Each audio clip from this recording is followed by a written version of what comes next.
Welcome to week 4 of The Power of Decision with Life Mastery Consultant, Christi Corradi. Okay, hello, and here we are. This is week 4 of The Power of Decision, and I just want to start with a little blessing that everybody, myself included, that hears the words that are said today, that these words touch them even deeper than ever before. And I just want to hold that energy right now, that these words, whether they're my words, your words, whoever's words, that they touch you each one of us in a deeper way. Okay, here we are. This is week 4 of The Power of Decision. So let's start right at the beginning where we start all of our calls with gratitude and proud of. I just have to say that I am so grateful that there are so many people rallying around my father that care about him, that have his best interest in mind. And I'm just grateful for the amazing team of people that are there in his support. And I am proud of, I love this last month that we have taken in the Power of Decision, and I'm proud that I take this work each time I share it, each time I teach it, that I go deeper in this work. And I'm proud that I start first with myself in this work and feel, therefore, I'm more able to give you the gift of my experience as well as understanding in this work. So take a moment right now and think of your gratitude and you're proud of. Write it down.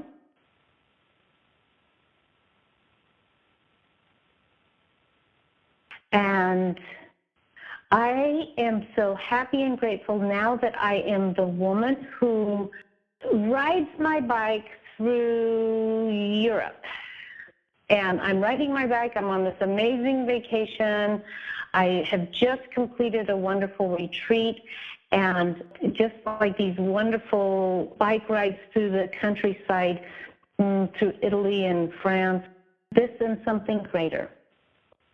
I needed a little minute of vacation right there, so that was my minute of vacation. So take a minute and think of your vision statement for yourself right now. It's just a piece. It's not the whole vision, just a piece, something. And my action steps this week is to deliver 2 great talks and a wonderful workshop up in Carson City this weekend. And how about you? Write it down. And I really encourage you to send me your action steps. Okay, this is week 4 of The Power of Decision, and we're studying the book by Raymond Charles Barker. And I'm actually going to start at the end of this chapter. We're studying this week this chapter called Decisions, Decisions, Decisions. And I'm actually on page 199 for those of you who like to mark up your book and check it out.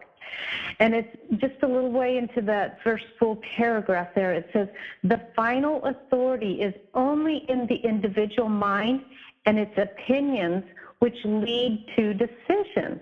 You are an active intelligence functioning in the universe of intelligence that always responds to you as you present yourself to it. You are more than a human mind managing to get through 70 or 90 human years.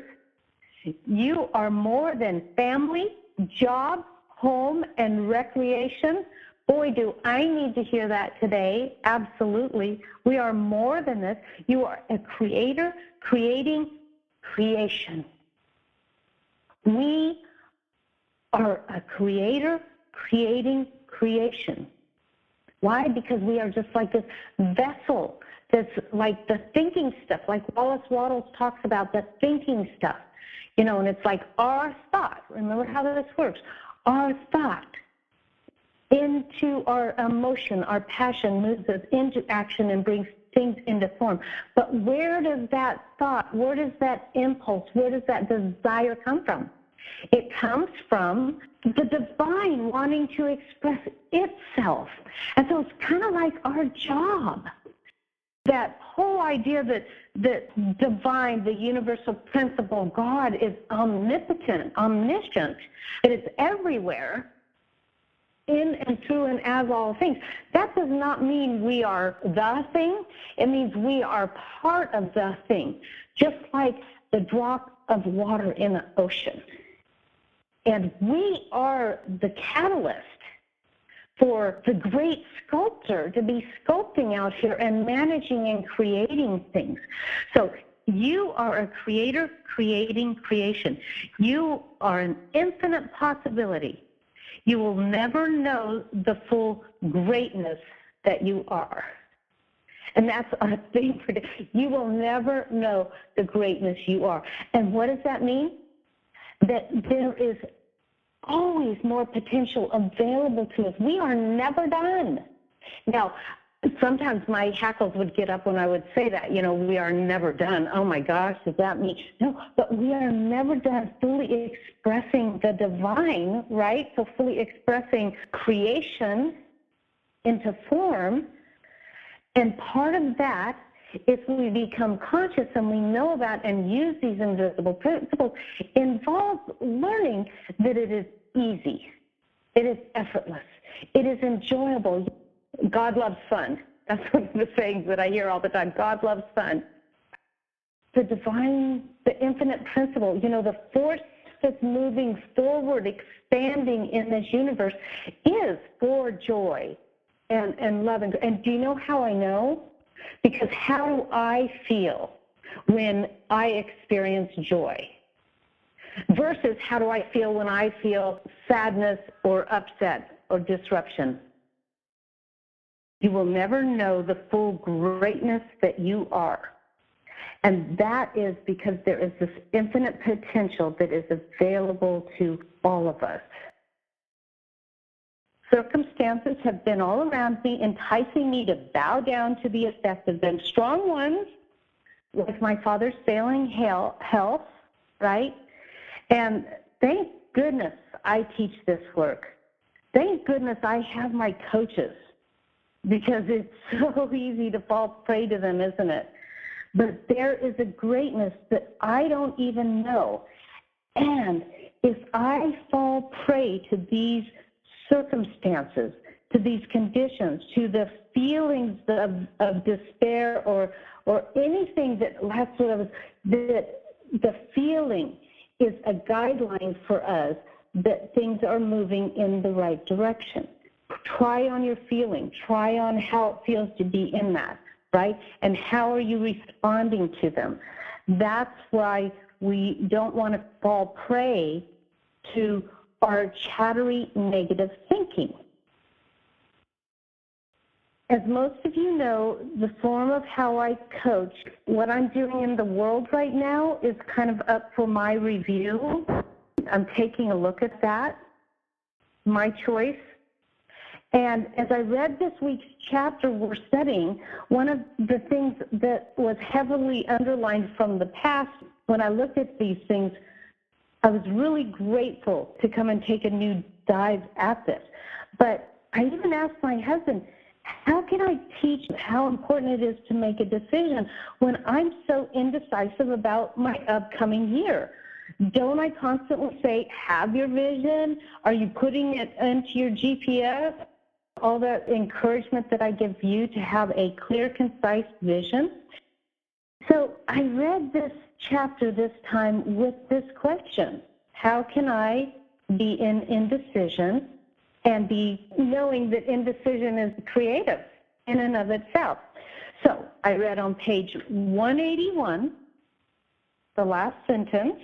It says, as a toothache indicates that a visit to the dentist is important, so the indecisive areas of your consciousness indicate that you are needing some self-examination. So I went, oh, this is about self-examination. So I went, aye, Captain, do the work. And guess what? The formula is right here. It's on page 183. So if you look about halfway down, it starts, with reviewing of your desire, your goal, and your decision. So review your desire, your goal, and your decision. Simplify your thinking down to basics. Contemplate the goal as already accomplished, and you will discover a new way of fresh thinking sweeping into your consciousness. Right ideas fall into place, and fresh inspiration reveals itself. Again, you are at ease in your creative process. I went, oh yeah, that's right. My decision is to be transformative, to be transforming. So, I'm doing this work up until the end of January, and after that it's undefined. But as I did this exercise, I realized that it really wasn't undefined, that my decision is to let the new emerge. This is my decision. That when I stay in the familiar, the tried and true, there is no room for new ideas. So I named what was certain in regard to my work in the world. I am teaching 3 months of Dream Builder. My 3-year vision is to lead awesome retreats, and other pieces of it too.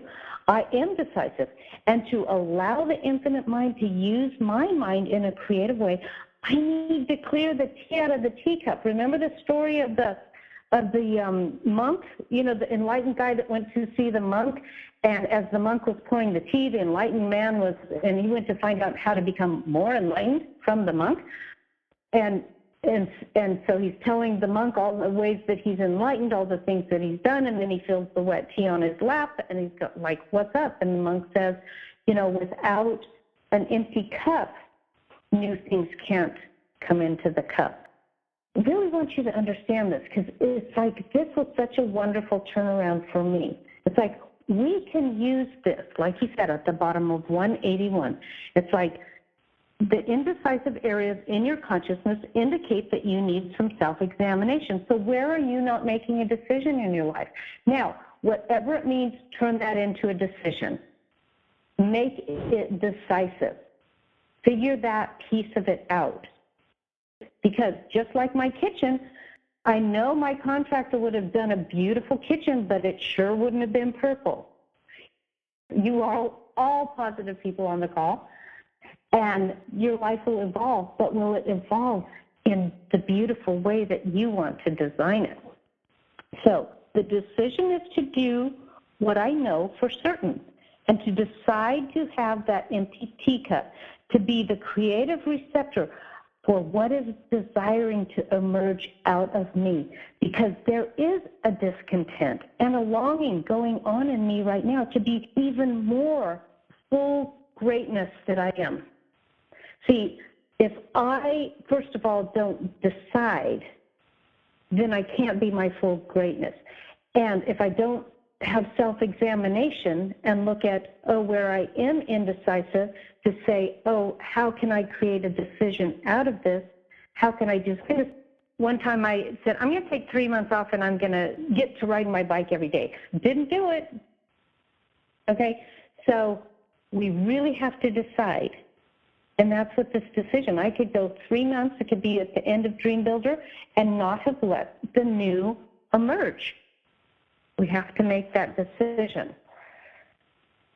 So the homework is also for you, is right there on page 191. It's about halfway down in the first full paragraph. When I have a problem of any kind, I am curious as to the subconscious cause of it in me. Long ago, I gave up blaming external events and people for my trouble. So when things are going on, quit looking outside. And this is even the case for all the stuff that's going on for my dad. It's an experience that I'm going through. I can't blame my dad. I can't blame blah, blah, blah. It's like I turn within myself right now. I begin reviewing all emotional events of the past several months.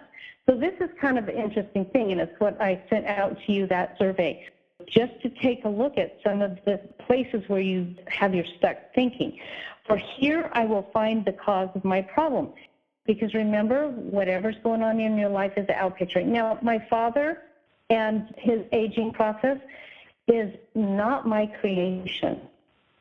I did not cause that. I did not create that, but I am in it. It's part of my experience on the horizontal field. So how do I perceive my right answer through this? Other times it may take a week or more of occasional reviewing, but every time I do locate the emotional cause of my trouble in my subconscious, and then I clear it. So this is the work of this week. It's interesting how Raymond Charles Barker calls it the subconscious mind, and Wallace Wattles uses like the thinking stuff. But either way, it's the creative part of us. It's where that invisible creative principle exists. And we want to choose it by design. So what are you holding back? Remember, you will never know the full greatness that you are. That's not saying that you can't do it. It means that you will never run out of being creative. And I don't just mean thinking, I mean of making a life you love. A life you love living, overflowing with potential, overflowing with goodness. And on page 197, he says, it knows no limitations, not even the ones you have placed within your own thinking. The creative process of your subconscious mind is inexhaustible. It knows neither worry nor fatigue. It is perfect in its precision. Give it great goals to accomplish. Ease, joy, bliss, service. Use it for greatness. Now I'm going to end today by actually reading on page 193. I'm going to read this unexpected dividends to you, and I'm going to change the pronoun, the your to I and my. And I want you to listen to this, and I want you to take this in.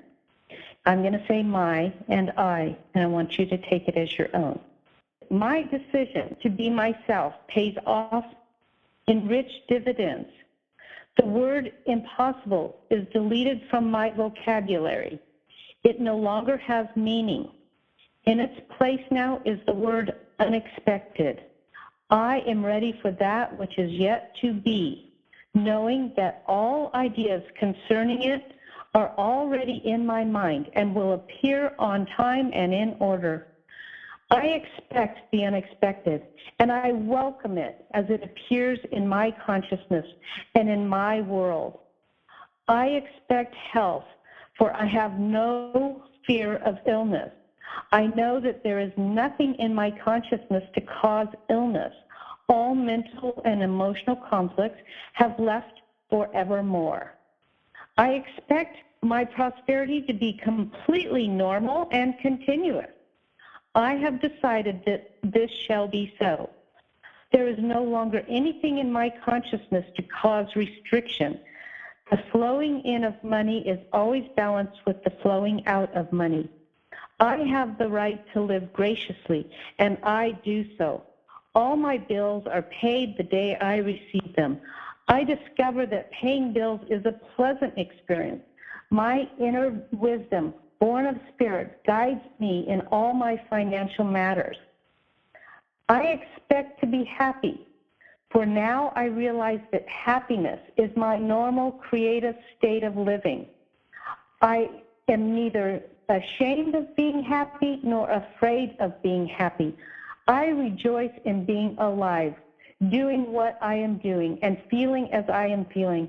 There is nothing in my subconscious mind to make me other than happy.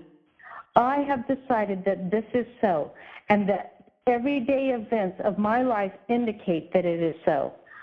I am even glad to have the problems, for now I know that each one of them is soluble through my own right thinking, right deciding, and the correct use of my imagination. I am happy. I decide to give and receive love.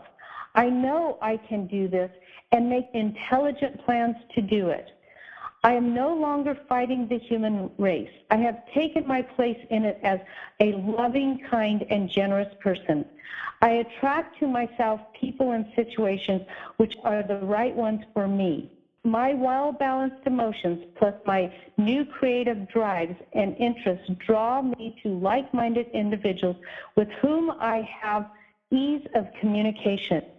There is an interchange of ideas, attitudes, and interests. Love in me finds love in them. Love in them finds love in me. The infinite is loving by means of me, and I give it full freedom of action.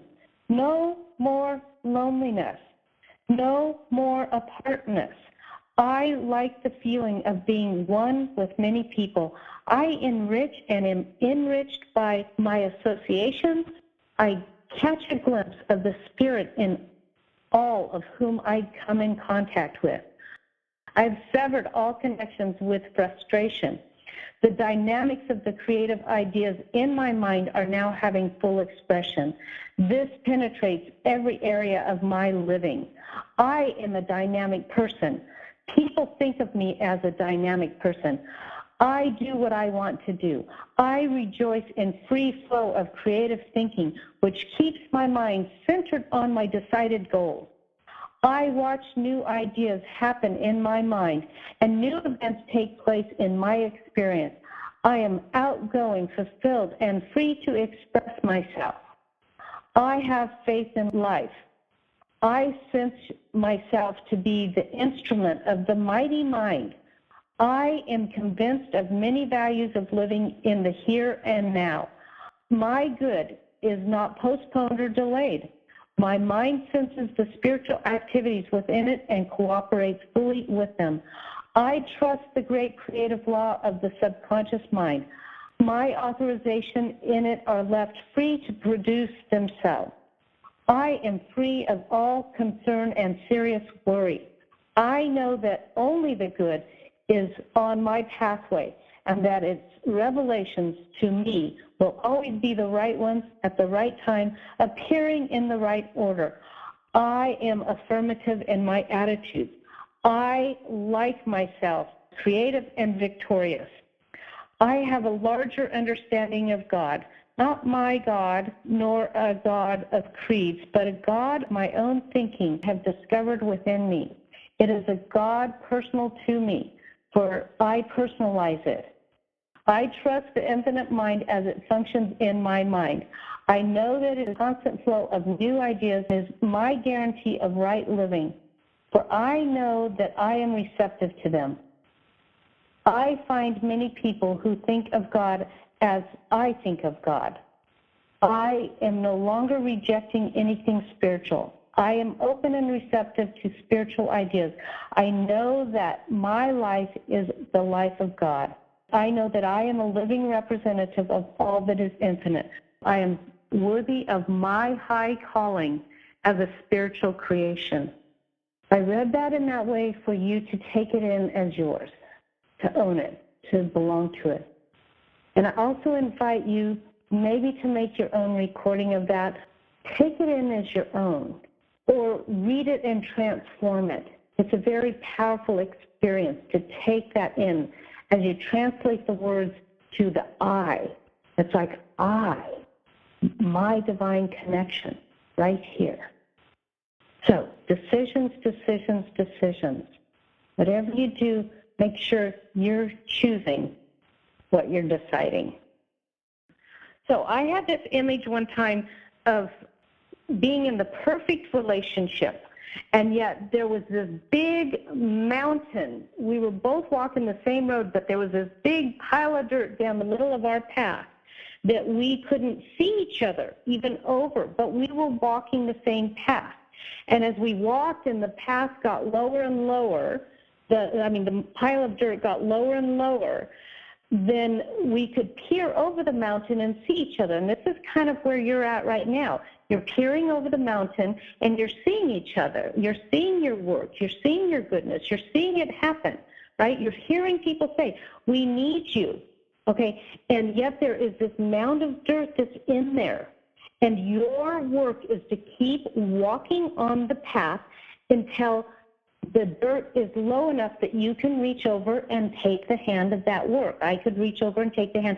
You know, this was actually this image that I have, and when I met Jerry, he had the same image until you can see each other. And this is what we're trying to unravel right here, is what is the mound of dirt? Autobiography in 5 short chapters. The author is Portia Nelson, and it's been around for a while, so you may have heard it, but here it is. Chapter 1, I walk down the street. There is a deep hole in the sidewalk. I fall in. I am lost. I am hopeless.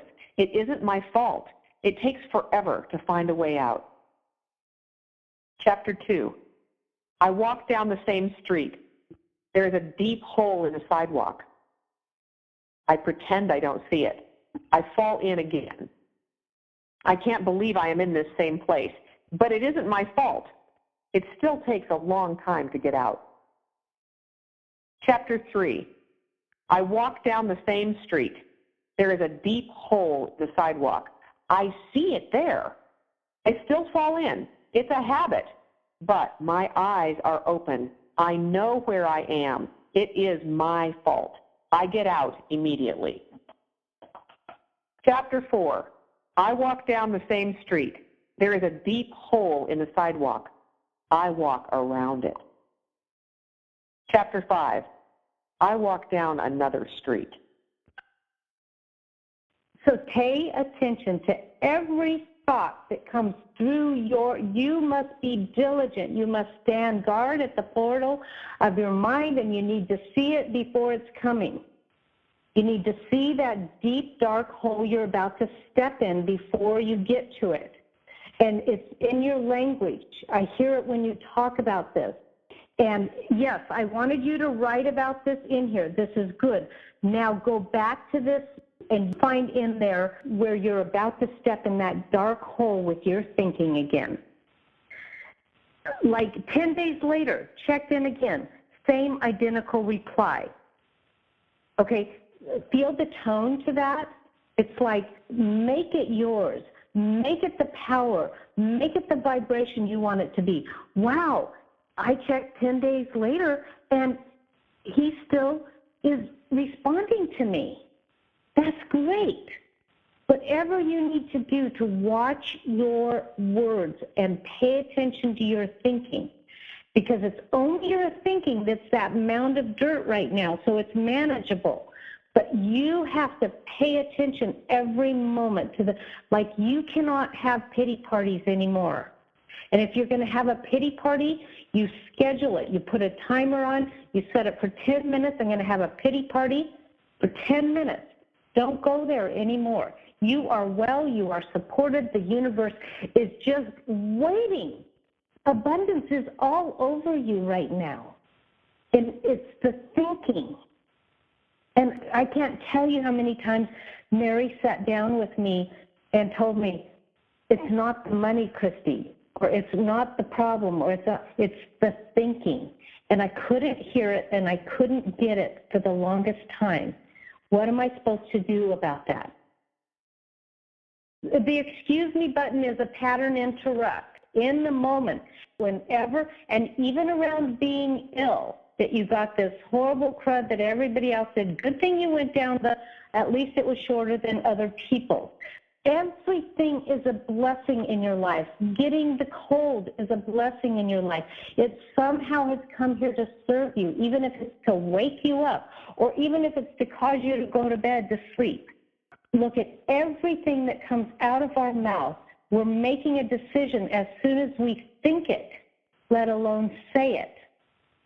So what do we want? When you come up to disappointment, you hit the pause button. Excuse me, I interrupt this broadcast with a message from my soul. I am a divine child of God, and I deserve to have everything I want. And we have to do that. And you're too wise right now. That's why this stuff like exponentiates in your life, because you have this wisdom. And it's almost like testing you to practice it, to put it into every little crevice of your life. And you keep coming back every week like you do. You listen to recordings. You do whatever it takes to keep your thoughts, your choice. Keep them in heaven. We've decided. We made the decisions. We looked at how to make decisions and how important they are. And we're going to rock it.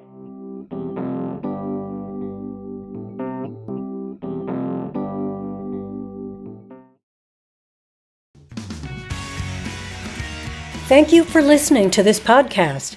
Here are 2 exclusive podcast listener offers.